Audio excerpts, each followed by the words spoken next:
Sudan's Prime Minister Abdallah Hamdok announced his resignation Sunday amid political deadlock and widespread pro-democracy protests following a military coup that derailed the country's fragile transition to democratic rule. Hamdok called for a dialogue to agree on a national charter and to draw a roadmap to complete the transition. The October coup had upended Sudan's plans to move to democracy after a popular uprising forced the military's overthrow of longtime autocrat Omar al-Bashir and his Islamist government in April 2019. On Sunday, prior to his resignation, Sudanese security forces violently dispersed pro-democracy protesters in the latest demonstrations to denounce the takeover and a subsequent deal that reinstated the prime minister but sidelined the pro-democracy movement.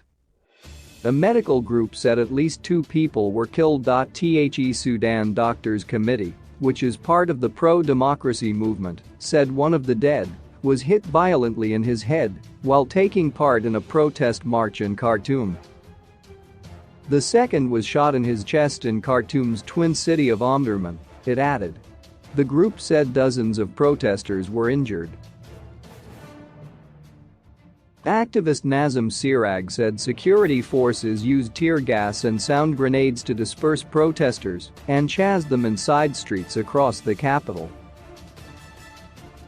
Protests also took place in other cities including Port Sudan and Nyala in the Darfur region. The protests came despite tightened security and blocked bridges and roads in Khartoum and Omdurman. Internet connections were also disrupted ahead of the protests, according to advocacy group NetBlocks. Authorities have used such tactics repeatedly since the October 25 coup. Sunday's fatalities have brought the death toll among protesters since the coup to at least 56, according to the medical group. Hundreds have also been wounded. Allegations surfaced last month of sexual violence, including rape and gang rape by security forces against female protesters, according to the United Nations. The ruling Sovereign Council has vowed to investigate violence against the protesters. On Saturday, U.S. Secretary of State Antony Blinken urged security forces to immediately cease the use of deadly force against protesters and to hold those responsible for violence accountable. He also called for Sudanese leaders to accelerate their efforts to form a credible cabinet, an interim parliament and judicial electoral bodies that will prepare for the country's planned 2023 elections. The rotating leadership of the Sovereign Council, now chaired by Gen. Abdel Fattah Burhan, should be transferred to a civilian as was planned before the coup, Blinken said. We do not want to return to the past and are prepared to respond to those who seek to block the aspirations of the Sudanese people for a civilian-led, democratic government, he added.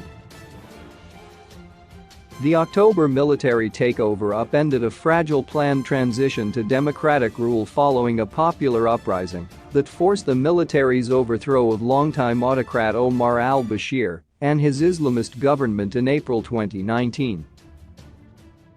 Hamdok, a former UN official seen as the civilian face of Sudan's transitional government, was reinstated in November amid international pressure in a deal that calls for an independent technocratic cabinet under military oversight led by him.